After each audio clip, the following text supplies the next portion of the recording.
You guys still up? I know we are. Day 2 of the NFL draft is in the books. John Hendricks here alongside Ross Jackson for Second Saints. We are coming to talk a little bit more about the draft. A lot of stuff happened today. Oh, yeah. Like, not just the whole, Saints taking and picking on trading up and all that stuff. A lot of stuff. We'll get into that shortly. But let's just start. Kool-Aid McKinstry, they trade up. Your thoughts on the trade and the compensation that the Saints had to give up for that? And then what do you think about the prospect? Yeah, I think if you look at like the Jimmy Johnson trade chart or the Rich Hill trade chart, the Saints actually kind of came out on top here, which is unusual for the team that's moving up. Typically, the team that's moving up pays a little bit more, which makes sense. You're moving up to go and get your guy. Now, with Green Bay, they moved back and they got their guy in Edgerrin Cooper out of Texas A&M, so they were probably feeling pretty good about that too. But New Orleans getting to move up to 41. You could see the value of doing that immediately in 42 and 43, considering that 2 corners immediately went off the board to the Houston Texans and the Arizona Cardinals. So with Kool-Aid McKinstry clearly being somebody that the New Orleans Saints were targeting, and as we know, Dennis Allen and the New Orleans Saints, they want their secondary, they want those cornerbacks. It was a clear and obvious opportunity for them to be able to move up and get the guy that they wanted. And I think giving up one of your fifths, not the highest one, but one of them, and then your highest 6th-round pick is fine. I don't think that that's giving up too much to get up and get a corner at a premier position. Yeah, and I think I've seen some fans being upset about that, right? That you traded up. I mean, this is one of your comp picks. You had 4 5th-rounders, for goodness sake, and then pick 190 in the 6th round. I mean, not that those picks can't be valuable, but I don't think the compensation, when you look at it, they didn't. It's not like they robbed themselves of not having it, and they could still trade into the 4th round tomorrow, which is what we've talked about plenty, but I don't think from a compensation perspective, just giving up the picks. I mean, if you made 9 picks this year, which we never thought the Saints were going to do that, and if they make all their picks tomorrow, I'm going to be really surprised too. Same. But, I think it's a fair compensation. I think what I like about McKinstry is, we got to talk to Brian Baldinger. Fantastic. If you haven't seen that or heard about that, go to Second and Saints. You got the whole interview. He gave some amazing insight on Fuaga.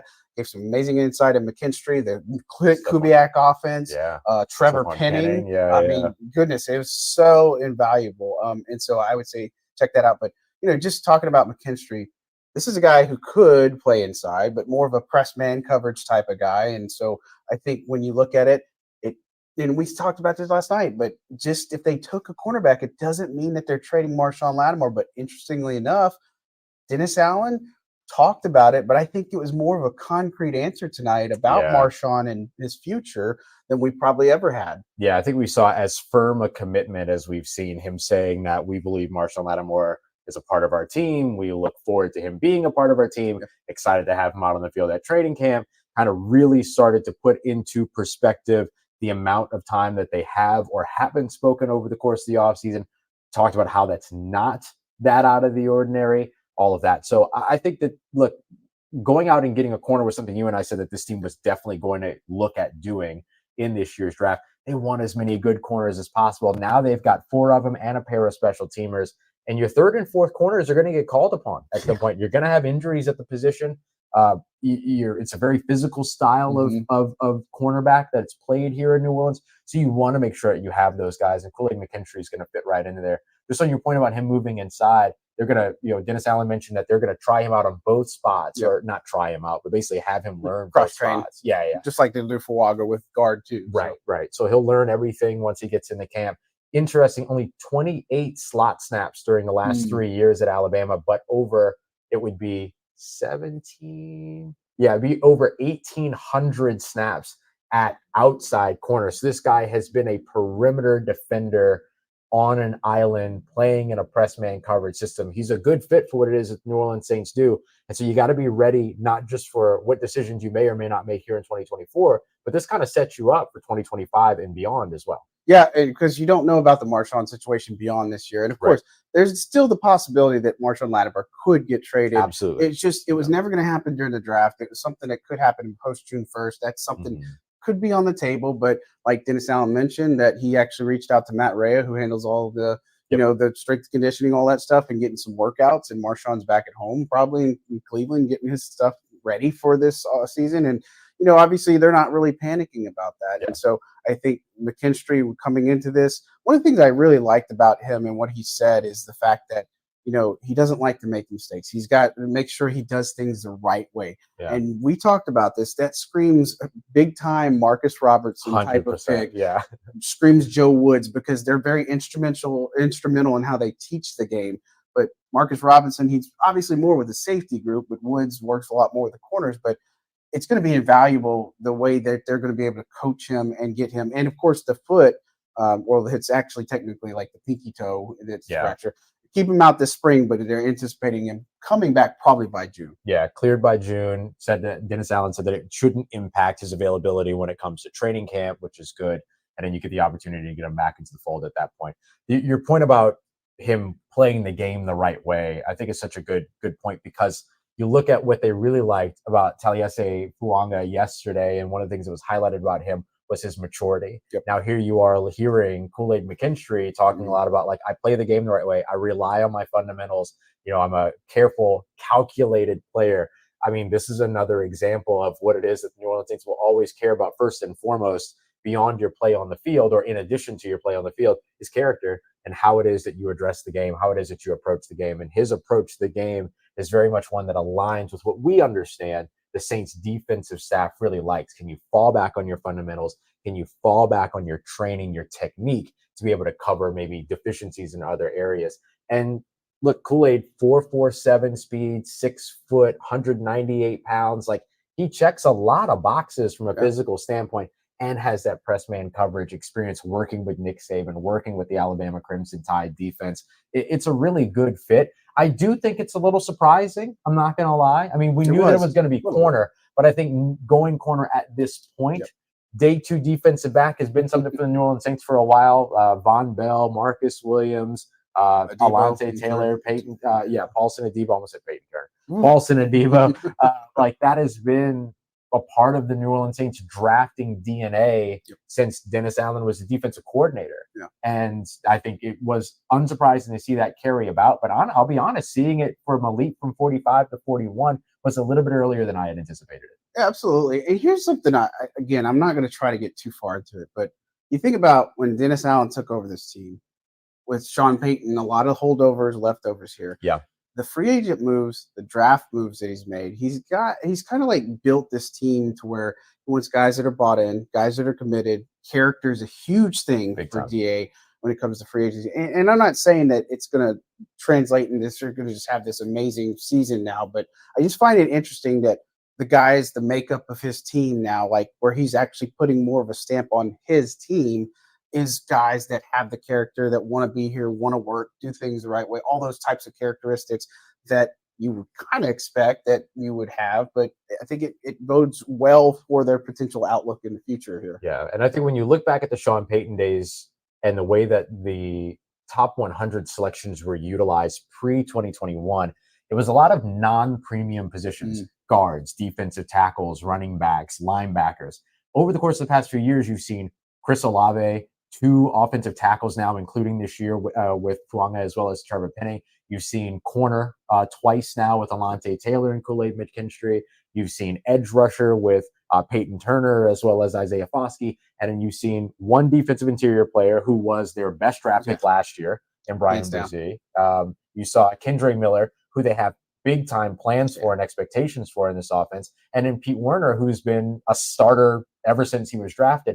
But you've seen them really lean in a lot more under Dennis Allen and in the last year of Sean Payton, a lot more with investing their top 100 selections in premium positions, which is something I used to complain about all the time that they didn't used to do. So it is not surprising to see them at least continue to lean into that, buy into those most important positions with that top draft capital. Yeah, and Mickey always talks about, he's been talking about it, that they're trying to work their way back to the cap. Yes. I think this is all a part of the plan. And I know people are like, what are they doing? All these types of things. But this is something that I think if you start putting the puzzle pieces together, you're going to find it sooner rather than later here. Not the most interesting thing that's happened today, the draft pick, but overnight, the issue or the report about Michael Penix Jr., the Saints trying to trade up in the top 10. I squashed that this morning, right? And really I put this out there saying it never happened, and it never happened. And Dennis Allen talked about it tonight and said that was never a conversation. But it's just interesting because it's like you look at those types of things that always come out, and Yes. I mean, I get it. Were they maybe interested in Penix? Maybe, but it would have made sense. They have 5 quarterbacks on the roster if you count Taysom. Right. Adding a 6th. We've said they've been committed to Derek Carr financially, and they want him to have success beyond this year. So it's not just a 1-year plan and then we'll see. But I think DA is going to get another year.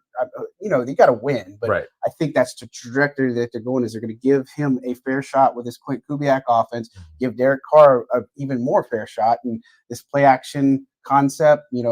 Brian Baldinger, he talked about it a lot, that this is going to bode well, and Derek Carr is going to feel super comfortable in doing this. Yeah. But the Penix stuff was wild. It just simply wouldn't have made any sense. And it's so funny, like now we think back at it, right? There was the trade up rumor about Jonathan Taylor years ago. There was a trade up rumor about JC Horn years ago, Patrick Surtain, which that one kind of had some traction too. Yeah. And then now this trade up rumor around Michael Penix. And the thing that's really interesting to me is that sometimes when you see, and like if we look at the Carolina Panthers organization, for instance, we see sometimes that the quarterback selection in the first round is more of an owner thing, more of a general manager thing than it is a coach thing. It technically tells you, hey, we're preparing for life after you as a head coach. And so that's one of the reasons why I thought that an early quarterback wouldn't have made any sense. Gail Benson's not going to get involved in that way. She's not that type of owner. Mickey Loomis and Dennis Allen are in lockstep with one another. You wanted to show as an organization that, hey, you're what we're worried about right now. Go and get the guys that you need. And this is effectively how you give somebody a fair shot going into what could be a last shot potentially in terms of them having the opportunity to go and make something happen here. And so that's why quarterback would have been very surprising to me. I will say this. I expected the Saints to address interior offensive line before going to go and take care of corner. If I have one gripe about today, I agree. It was not taking the opportunity to do that. I thought for sure when they moved up from 45 to 41, I thought they were going to go for Jackson Powers Johnson, a guy that we ended up mocking, which would have been wild. He ends up going at 44, so he wouldn't have made it to 45, but he was right there at 41. Were you surprised that, not necessarily that it was a corner, not necessarily that it was Kool-Aid McKinstry, but did you maybe think they were going somewhere else at the trade up? I mean, definitely. I mean, you looked at the wide receiver run. I mean, that was obviously a big factor here. You saw the DT starting to go off the list too. And so I think that, you trade up, it's obviously for something that you're probably saying, okay, this is starting to go wayside. We got to find our guy and get him quickly before they go, bye, Mike Triplett. Have a good night. We're here late. We're all late. We might put in the work. But you look at it, and I think defensive back, because I think the interior offensive line is an area. But we also talked about it that, again, left guard, Dalton Reisner is a guy that's still going to be available. I keep forgetting Andres Pete is going to be available. There are guys like you still can put a Mekhi Becton in here. I don't know as much now with Talise or Talise Fuaga. That's what I'm going to get his name right. I'm going to get these names right. But again, free agency is going to be a part of this, and the Saints are expected to be players in free agency. So again, you haven't seen any movement on like guys like Hunter Renfrow or Justin Simmons. They could fill those needs. And on the interior offense line. But as we move into day 3, there's still players available. There's still a lot of good players available. So they could potentially get interior offensive line. A guy I like Bo Limmer from Arkansas, potentially in that. You look at even the tackle, if they want to do something like a Javon Foster. These are where all these guys, bread and butter. And it's not just that, it's the undrafted free agents too. Yeah, absolutely. We got to remember that there's more than just 2 rounds in the NFL draft. And then beyond the NFL draft, like you mentioned, there's still undrafted free agency. There's still post-draft free agency where you have a lot of those veterans that are looking to sign where spots weren't filled. This is when veterans who haven't signed yet can be a little bit more principled and maybe a little bit more precise about landing somewhere where there's a role to be filled, not get Adrian Peterson where you sign first and then you have Alvin Kamara drafted and then you traded 4 weeks later. You know how it goes. Kirk Cousins. Right. Oh, gosh, man. And so I think that that's such a big piece of all this, too, is just your understanding that this is an opportunity here during the NFL draft to take all the scouting that you've put together, understanding what your system is, how you want to improve on it, and what players fit there. Go and get those guys that are going to make your roster. Loading up on 9 picks is fine, but then if only 3 of those hit, you were better off making 4 more sure selections instead. And so here's an opportunity for you to be selective, go and get those guys, and then you can continue to fill all those other holes after free agency, after the draft, which the Saints have been really, really effective doing here over the course of the past couple of years. hopefully they can do it again here in 2024. Yeah, and like we said again last night, that the hope for a second rounder was to get somebody who's going to contribute immediately and have starting upside. So I think when you look at both these picks, they've come away with what they need, and now everything is lagniappe, I guess, from here, because you look across the roster, I think they do need to address that interior defensive line. That's a big underrated need. I think that they could look at a tight end. A guy like Jatavian Sanders is one of the best available. This is where your Theo Johnsons come in. There's a lot of these small school prospects, your HBCU prospects, a lot of the FCS stuff that's going to come out. And so day 3 is going to be just as exciting. I think the Saints could trade into the 4th round. I think that would be a really good thing for them. You look at all the picks that they're making. Again, I don't expect them to make all those, but it is going to be fascinating to see if somebody drops or somebody's there and they say, okay, we legit want to need. I think the only thing that they probably won't take is, as we look at it, unless they're looking for the Zach Bond prototype here to draft or an edge guy. I just don't. I'd be surprised by some of those, but a lot of the other things, I think you could make an argument. Even running back could be something that they look at too. So there's plentiful options, and they still have a lot of picks to make. And it's going to be a long day tomorrow. Yeah, for sure. But it'll be a fun one. It'll be good. This is an opportunity for the Saints to continue to build. I expect that they'll be mobile, and that just like you mentioned, probably try to get up into the 4th round. Dennis Allen said that there weren't very many conversations going on in terms of the 3rd round, and not really looking to move up. That they feel really good about the group of talent that's still there. Some of our favorite prospects are still on the board here going into day 3. Is there anybody in particular that you'd like to see this team not miss out on? I got a couple of safeties that haven't come off the board yet that I think can make a lot of sense. Your guy Malik Mustafa is one of them, and then Oladipo. Yeah, that's another one for you. Again, I like a Jontre Hunter. That's one of the guys from Georgia State, and then guy from Texas A&M Commerce, Levi Drake Rodriguez. That's another one thing that I could think of. But again, I look at the HBCU guys. This is where you're just like your Zarian Hayes from Alabama A&M. Your Jarvion Howard from Alcorn is another one. Sundiata Anderson from Grambling. Sorry, it's late, guys. I'm sorry. I'm going through all of it. But I think there are some of those prospects that I really do like. And so whether they get drafted or not remains to be seen. But again, there are so many hidden gems left in this draft that it begs the question, what are the Saints going to do? And are they going to be able to find some of those guys that they could find the next best person, like the hidden gem that's they've long uncovered over the years? Yeah. They tend to find these guys that are able to be impactful. 5th round in particular, they tend to be pretty good there and bat well. Undrafted free agency, of course, they bat well also. So lots of opportunity for them to continue to add that. But I really think that getting at least 3 more selections tomorrow and hitting on those selections becomes really important for New Orleans, or at least hitting on 2 of those selections. One of those is probably going to be the 7th round pick. I don't think you're going to move that. You're probably going to stick with that at 239. That's one of those ones where you can kind of back off the expectation a little bit and kind of accept what that's going to be. But if you package 199 in one of those 5th round picks, hold on to 2 5th round picks, move up a little bit, or get 2 5ths and a 6 to move up, gives you an opportunity to get 2 players, 3 players in the 4th and 5th rounds combined. If you can hit on those, then I think you're probably feeling a little bit more comfortable walking out of this draft, as it would look by the end of tomorrow night. Yeah, best case scenario, I think they try to trade up in the 4th.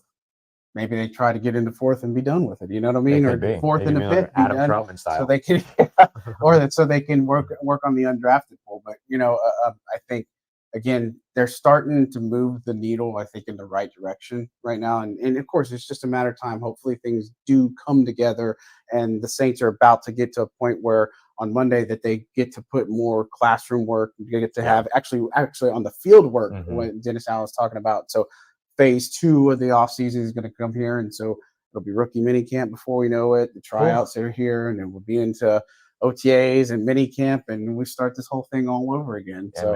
But yeah, it's been fun, and we're only going to be here again tomorrow for the whole entire day. So I'm sure we'll be hanging out a good bit. But guys, we appreciate you tuning in. Don't forget to hit that like and subscribe button. Locked on Saints. Follow them. Make sure you give them a like and subscribe as well. Again, all the interviews from tonight, if you missed any of them, whether it's Kool-Aid or Brian Baldinger, also I'd say Roman Harper had some really awesome things to say about Kool-Aid. So check that out. Mark Ingram also has some really good things. So there's and of course Fuaga's offensive line coach from Morgan State. Plethora of knowledge.